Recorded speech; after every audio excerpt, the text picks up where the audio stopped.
말씀의 제목을 보겠습니다. 하나님의 사이다. 우리 저희 옆 사람에게 인사하겠습니다. 사랑합니다. 축복합니다. 하나님이 집사님과 함께 하십니다. 하나님이 집사님과 함께 하십니다.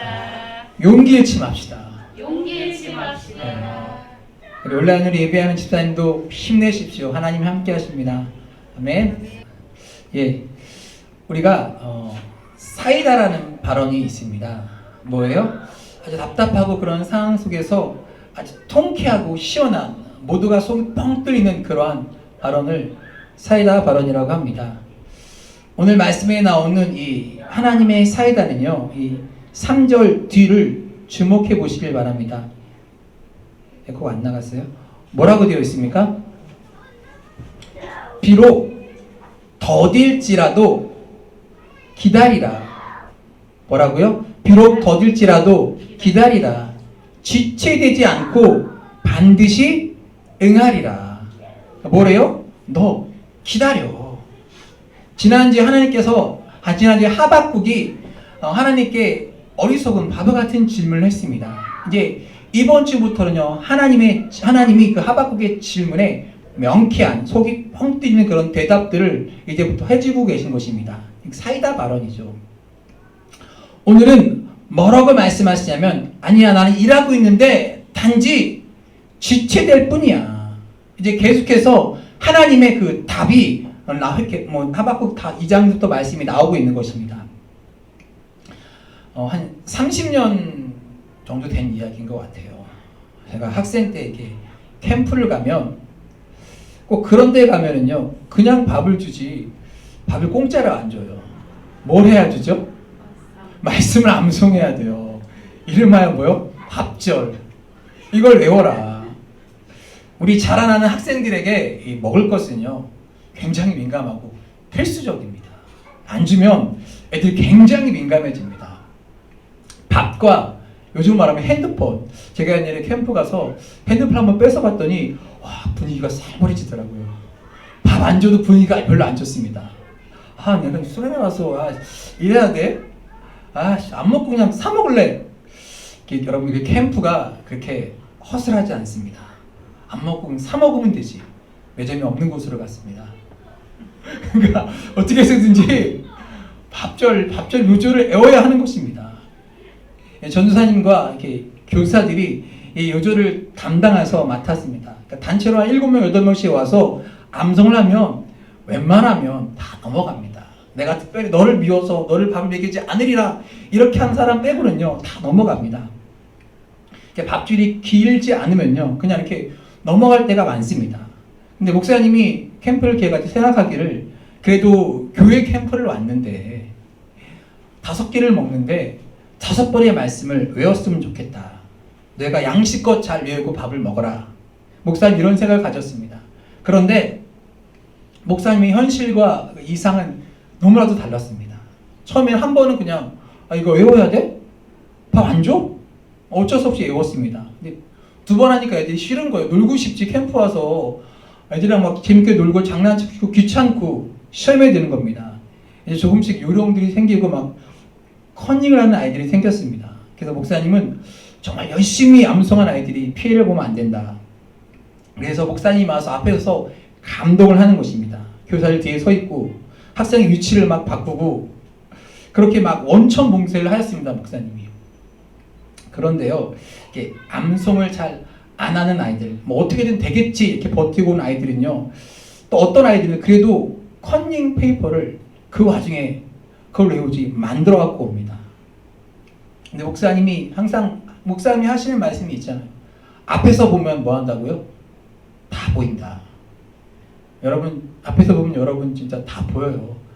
핸드폰 하고 있는지, 딴 생각하고 있는지, 집에 뭘 안 하고 왔네, 그런 다른 생각을 하고 있는지 여러분 보면은요, 서보면 아직 다 보여요. 그런데요, 어느 학생이요, 이렇게 눈알을 굴리면서 이렇게 컨닝을 하고 있는 거예요. 그래서 목사님이 지금 어느 학생이 다른 마음을 품고 있는데, 이 말은 1차 경고였습니다. 너 하지 마. 목사님이 경고를 한 이유는 뭐냐면, 거기서 그 학생을 적발하는 순간 그 학생은 소위 말하면 쪽팔린 거잖아요. 그리고 적발을 했으면 어떻게 해야 돼요? 합당한 조치를 그 상황 가운데 취해야 하는 것입니다. 어떤 창피를 당하고 제일 뒤로 가야 되고 최악에는 뭐 밥을 못 먹는 상황까지 발생할 수 있습니다. 근데 이 학생에게 목사님은 한 번 더 기회를 주고 싶은 겁니다. 생각하니까 적발이 아니라 내가 기회를 더 주고 싶으니까 경고를 하니까 한 번 더 기회를 줄 수밖에 없는 상황입니다. 뭐 여기서 조치는 그냥 뒤로 돌려보내든가 창피를 당하는 것입니다. 캠프니까 그냥 넘어갈 수 있습니다. 그런데 그 학생이 시험 때 이런다면, 사회 나가서 이런다면, 오늘 이 말씀을 준비하면서 저는 이 상황 가운데서 하나님 아버지의 마음을 좀 들여다보았습니다. 하박국이 깨닫지 못했던, 그가 이해하지 못했던 답이 어디에 있었냐면 하나님의 마음에 있었던 것입니다. 하박국의 마음과 하박국이 원하는 것에 답이 있는 것이 아니라 하나님 아버지의 마음에 답이 있었던 것입니다. 하나님이 어떠한 마음을 가지고 계신가? 내가 기다리기로 작정했다. 하나님이 이렇게 말씀하시는 것입니다. 여러분이 이 시간을 통해서 우리 하나님 아버지의 마음을 조금이나마 이해할 수 있는 그런 시간이 되기를 주님의 이름으로 축복합니다. 우리 신앙인들 가운데 참 힘든 것이 이런 것입니다. 하박국이 가졌던 질문, 하나님, 왜 이 땅에 정의가 이루어지지 않습니까? 하나님, 왜 악한 자들이 이렇게 득세하고 있습니까? 우린 열심히 하나님 믿고 말씀대로 살아가고 죄를 잘 지키고 있는데, 그래서 지혜서 기자는요, 처음에 이런 인간의 생각을 가지고 지혜를 논하다 보니까 전도서 기자는 이렇게 말씀하고 있습니다. 헛되다. 자, 전도서 8장 11절부터 14절까지 말씀을 보도록 하겠습니다. 읽습니다. 악한 일에 관한 징벌이, 다시 읽을게요. 악한 일에 관한 징벌이 속히 실행되지 아니하므로 인생들이 악을 행하는 데 마음이 담대하도다. 12절이요. 죄인은 100번이나 악을 행하고도 장수하거니와 또한 내가 아노니 하나님을 경외하여 그를 경외하는 자들은 잘 될 것이요 악인은 잘 되지 못하며 장수하지 못하고 그 날이 그림자와 같으리니 이는 하나님을 경외하지 아니함이니라. 세상에서 행해지는 헛된 일이 있나니 곧 악인들의 행위에 따라 벌을 받는 의인들도 있고 의인들의 행위에 따라 상을 받는 악인들도 있다는 것이라. 내가 이르노니 이것도 헛되도다. 자, 이게 지금 이 세상을 살아가는 우리의 마음들이기도 합니다. 여러분, 우리가 살아가는 이 세상이 정의롭습니까? 아니요, 정의롭지 않아요. 여전히 악한 사람이 잘 되는 것 같고 적당히 속이고 적당히 도둑질하고 그런 사람이 악인이 여전히 잘 되는 것 같습니다. 그래서 지혜서 기자가 이 세상을 바라보면서 그가 얻을 수 있는 답은 헛되구나. 야, 이거 진짜 헛된 거구나. 그런데 이 전도서 기자의 끝에 보면요, 전도서 기자가 헛됨으로만 끝나는 것이 아니라 뭐라고 말하면 너희들이 젊은 날에 창조주 하나님을 기억하라 라고 말씀하고 있어요. 하나님의 말씀을 기억한 것으로 그것이 답이라고 말씀하고 있습니다. 너희가 하나님의 말씀을 기억하고 하나님을 기억하고 하나님의 언약을 기억하라고 말씀하고 있습니다. 여러분, 보편적인 정의에서 본다면 아까 그 학생은요, 목사님이 커닝한 것을 바라봤을 때 적반하는 것이 옳죠. 그렇게 하는 것이 맞습니다. 그런데 이 보편적인 정의만을 가지고 이 학생을 바라볼 수 없는 마음, 야, 이 녀석이 앞으로 나아가서 사회생활을 해야 하는데 수능도 봐야 되고 여러 가지 중요한 시험들을 봐야 하는데 그것을 바라보는 그 마음, 이것은 정의를 넘어선 사람을 바라보는 사랑의 마음입니다. 하나님 우리를 바라보시면서 하나님 왜 이런 일을 이렇게 일어날 수 있습니까?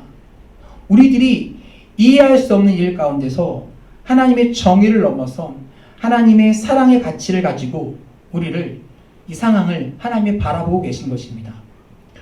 우리의 생각, 악함이 이렇게 선명하게 드러나는 것, 하나님 왜 이러십니까? 라고 생각하는 것. 그런데 우리들이 깨닫게 되는 것은요, 하나님의 침묵이 우리를 포기할 수 없는 사랑 가운데서 침묵하고 기다리고 계신다는 것입니다. 우리 한 사람 한 사람을 향해서 하나님이 침묵하시고 그 사랑 가운데 기다리고 계십니다. 우리가 3회에서 말씀을 주일날 계속해서 나누고 이제 끝났잖아요. 그 중에 사울의 말씀을 보다가 사울이 40년을 왕이 있었습니다. 근데 하나님이 사울을 버리신 게 왕이 된 지 2년 만이었어요. 38년 동안 사울은 왕에 있으면서 그 기간이 뭐예요? 하나님이 사울에게 시간을 주신 거예요. 기다리고 참으면서 돌아오라고. 수없이 많은 돌아옴의 시간들을 하나님이 사울에게 허락해 주셨던 것입니다. 사울을 향해서 하나님이 사랑 가운데 침묵하시고 기다리고 계셨던 것입니다.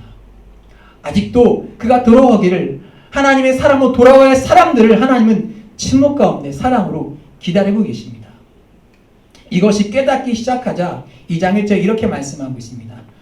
2장 1절에 내가 내 파수하는 곳에 서며 성루에 서리라 라고 말씀하고 있습니다. 성루에 서리라, 파수하는 곳에 서리라.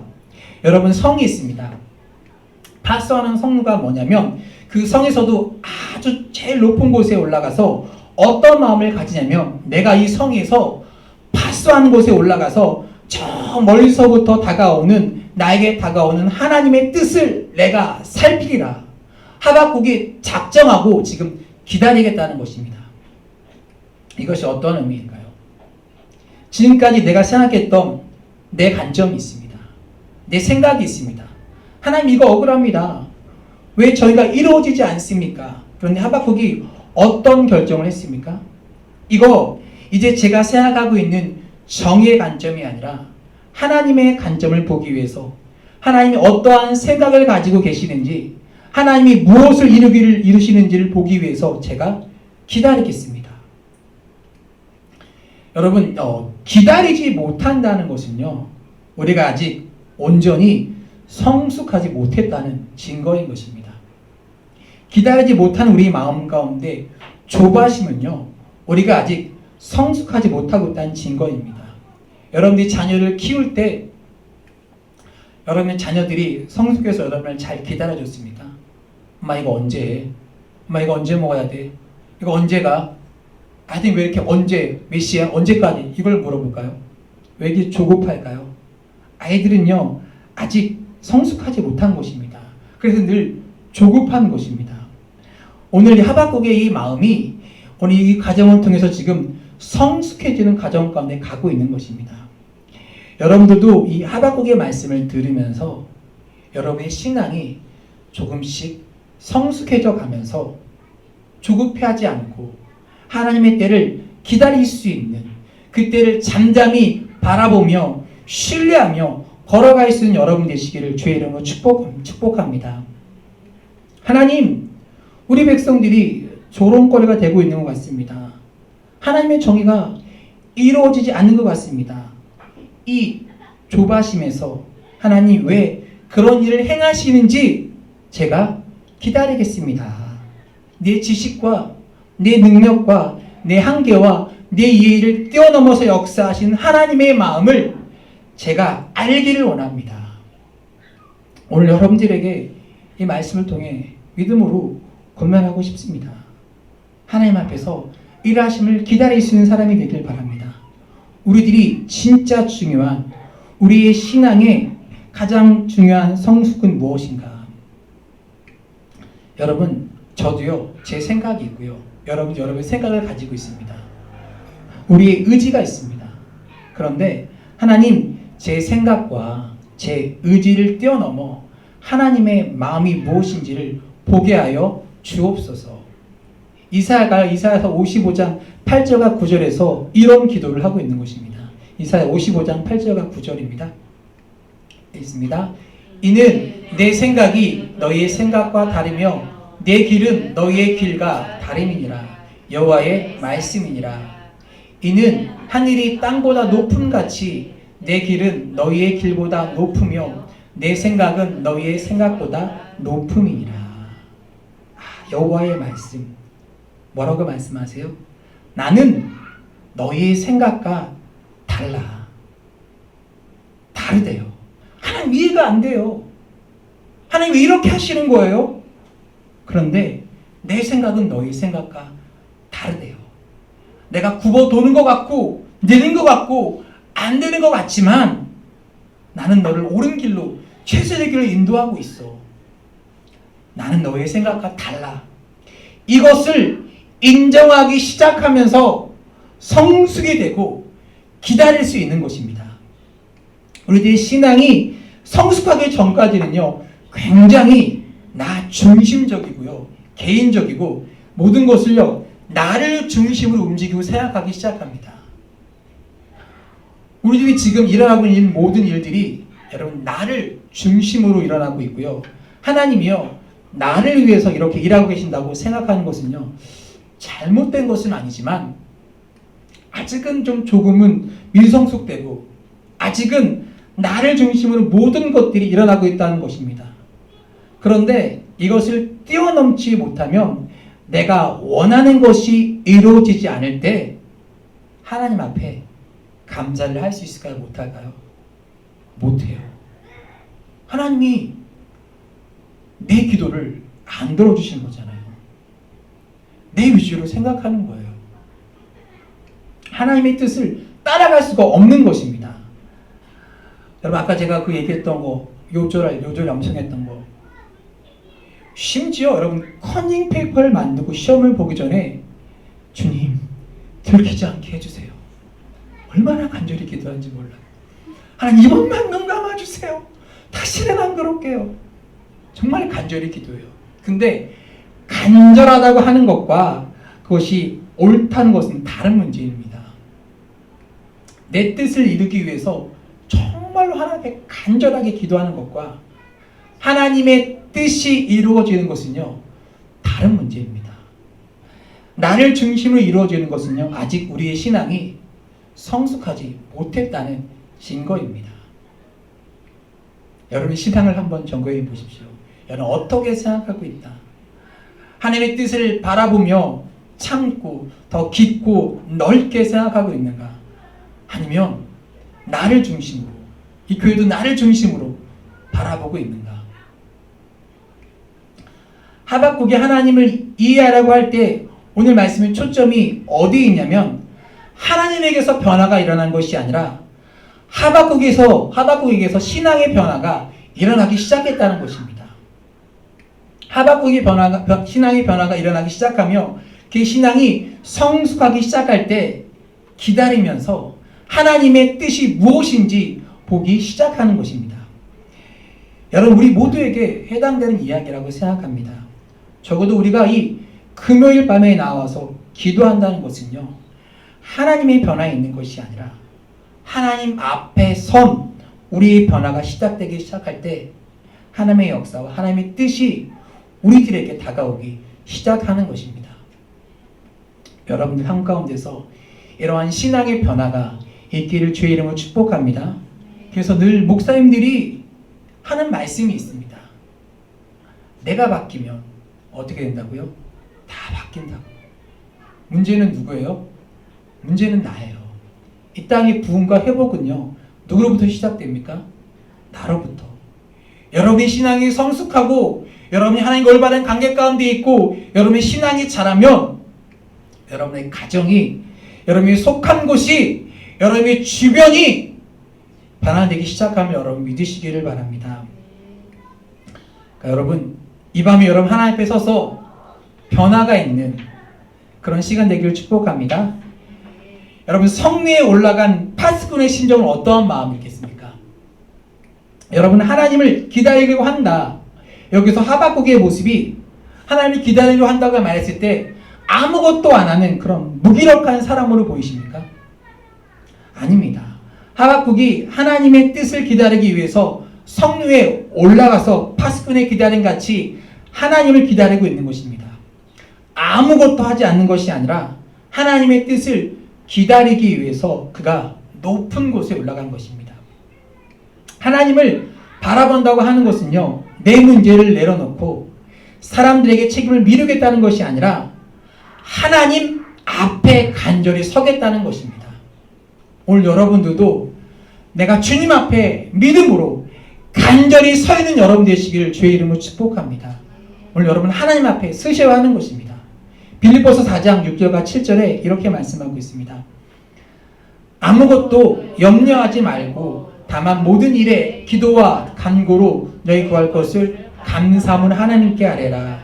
그리하며 모든 지각이 뛰어난 하나님의 평강이 그리스도 예수 안에서 너희 마음과 생각을 지키시리라. 사도 바울이 아무것도 염려하지 말고 다만 모든 일에 기도와 간구로 너희 구할 것을 감사함을 하나님께 아뢰라 라고 하는 것은요, 내가 무기력하게 모든 것을 내려놓고 손 놓고 있겠습니다 라고 하는 것이 아니라 하나님을 기다리겠습니다. 그런데 그때 우리 마음속에 찾아오는 것이 뭐예요? 그리스도의 평강입니다. 지금 우리에게 무엇이 이루어진 것이 아니라 기다림이 여러분 평강이고 평안이구나. 왜? 하나님이 행하실 일이 기대가 되기 때문입니다. 여러분 하나님이 행하신 일을 기대하는 여러분 되시기를 축복합니다. 기다림 가운데서 들려오는 하나님의 응답이 어떤 것입니까? 2절 말씀 보니까 여호와께서 내게 대답하여 이르시되 너는 이 묵시를 기록하여 판에 명백히 새기되 달려가면서도 읽을 수 있게 하라. 여러분 십계명을요 모세가 어디에 새겼어요? 돌판에 새겼습니다. 하나님이 주신 이 말씀을요 하박국에게만 들려주게 하는 것이 아니라 이 말씀이 다른 모든 사람들에게도 들려질 수 있도록 명백히 새겨라. 그리고 어떻게 새기라고 말씀하고 있냐면 달려가면서도 읽을 수 있도록 명백하게 새겨라. 지금 하박국이 이 과정까지 오는 하나님께서 말씀하신 이것을 하박국 너 혼자만 끝나는 것이 너에게서 끝나는 것이 아니라 오늘 하박국 말씀을 읽고 있고 듣고 있는 모든 사람에게 들려줄 수 있도록 명백하게 이 말씀을 새기라고 말씀하고 있습니다. 그 말씀이 뭐예요? 오늘 3절 말씀입니다. 3절 말씀 읽겠습니다. 이 묵시는 정한 때가 있나니 그 종말이 속히 이르겠고 결코 거짓되지 아니하리라. 비록 더딜지라도 기다리라. 지체되지 않고 반드시 응하리라. 자, 여기서 제일 중요한 단어는 뭐냐면 정한 때예요. 정한 때. 정한 때 누가 정합니까? 내가 정합니까? 하나님이 정하신 때. 근데 우리의 신앙의 오류는 뭐예요? 그 때를 누가 정해요? 내가 정해요. 그리고 이 때를 하나님 좀 맞춰주시면 안 될까요? 하나님 이번 주까지 해주시면 안 될까요? 언제까지 들어오시면 안 될까요? 하나님의 정한 때예요. 다 때가 있죠. 천하의 범사에 기한이 있고 모든 목적이 이룰 때가 있는 것입니다. 하나님은요, 성경에 이렇게 말하는 사람들이 때를 따라 일하시는 하나님이시라고. 하나님이 일하실 때가 있는 것입니다. 그 때를 나의 시간에 마치는 것이 아니라 그 하나님이 정하신 그 때가 속히 이루어지리니 그때에는요 하나님께서 심판하시는 때요, 우리가 구원을 받는 때요, 비록 더딜지라도 지체되지 않고 반드시 응하리라고 말씀하고 계십니다. 그러니까 반드시 응답되니까 반드시 내가 역사하니까 기다려라 라고 말씀하고 있는 것입니다. 하나님 오르십니까? 하박국이 하나님께 어리석은 짐을 던졌을 때 하나님이 지금 명백히 대답하는 것이 무엇이냐면 기다려. 비록 더딜지라도 내가 반드시 응답하고 일하실 것이다. 심판의 정한 때가 되면, 하나님의 때가 되면 반드시 우리에게 다가오리라고 말씀하고 있습니다. 비록 더딜지라도 기다려라. 사랑하는 여러분, 막내에 올라가서 여러분들의 그 의식의 지평을, 믿음의 지경을 넓히시길 바랍니다. 우리의 생각으로 실망하면서 원망하며 불평하는 그 모습들을 이 시간 버리시기를 축복합니다. 하나님께서 주시는 이 구체적인 말씀에 귀 기울이시고 하나님의 뜻을 기다리는 여러분 되시기를 축복합니다. 우리의 기도에 하나님은 결단코 응답해 주시는 하나님이십니다. 나의 기도한 것보다 더욱 이루시는 하나님이십니다. 혹 절망 가운데 있는 분이 있다면 주의 말씀을 붙들고 일어나십시오. 하나님의 말씀이 우리에게 소망이 되고 우리에게 힘이 되신, 우리를 살리는 하나님의 말씀입니다. 이제 이 문제를 바라보지 말고 하나님의 얼굴을 바라봅시다. 결단코 응답하시고 마는 하나님의 응답을 경험할 수 있는 이 밤이 될 수 있기를 여러분 주의 이름으로 축복합니다.